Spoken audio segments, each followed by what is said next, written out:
I'm very happy when I'm by the ocean.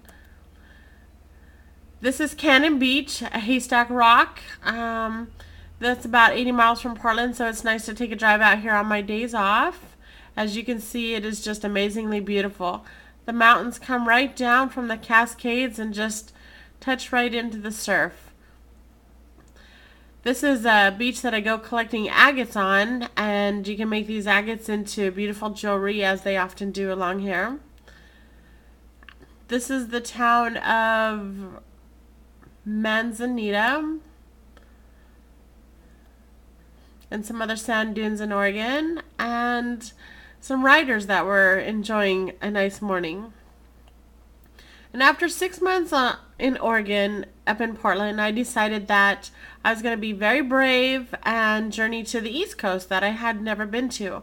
So I got my dad to help me pack up my car again and to drive east. We drove 3,000 miles over the mountains of Oregon, Idaho, Nevada, Colorado. We drove over the plains of Kentucky and some of those central states. We stopped in St. Louis along the riverfront. We went under the St. Louis Arch, and then we went up in the St. Louis Arch. Got an amazing view of the city. We went through West Virginia and finally ended up in Virginia. And as it turned out, I picked Virginia because my baby brother is stationed in the Navy in Norfolk, and he is on the USS Enterprise. So we went there first, and we actually we got a nice little tour of the Enterprise and actually got to go on board. So that was very exciting. We, on our way up to Alexandria, Virginia, which my first assignment was in Washington, D.C., so I stayed right outside of the district in Alexandria. And on my way up there, my dad and I stopped in Colonial Williamsburg. As you can see, I'm just a little bit out of place here. I think I need some different attire before I fit in. But it was pretty cool walking around Colonial Williamsburg, and I was definitely wondering where I can get some of those long white socks that this fella has on as he was driving the horses around. And we also stopped at Presidential Park that has all these busts of all the presidents and all the facts about them. And my dad and I just, we enjoyed everything about, learning about the American history. We went to Yorktown and saw the different monuments and the historical villages there. And we also went to Jamestown and saw the old ships. This is the Godspeed, one of the original ships that came over to the colonies. But finally, we headed back up to Alexandria so I could settle in my new home. Okay, well, maybe this isn't exactly my new home, but I did get to see the White House.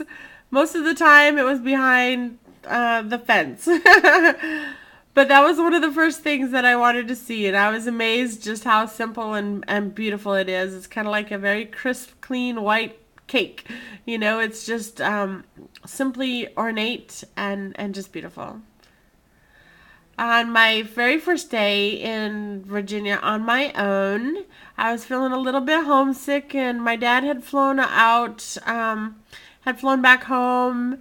So I was just a little bit homesick and wondering, what in the world did I do traveling over 3,000 miles to the East Coast all by myself, to be out there just by myself. But then I remembered why I was doing this, and it was to see this great country of ours. So I decided not to let the blues get me down, and I journeyed over to Arlington Cemetery for my very first stop.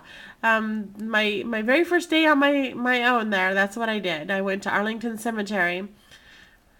And they have this amazing amphitheater there where they hold some cemetery or some burial ceremonies and national events, and the president is here at least one time a year. And they have so many graves that are just amazing, like this one of Audie Murphy's. And of course, there's countless graves of the people who have served our country. And that place is so amazing. Arlington Cemetery is a place that I went back 8 times. And sometimes I would just go there to walk around.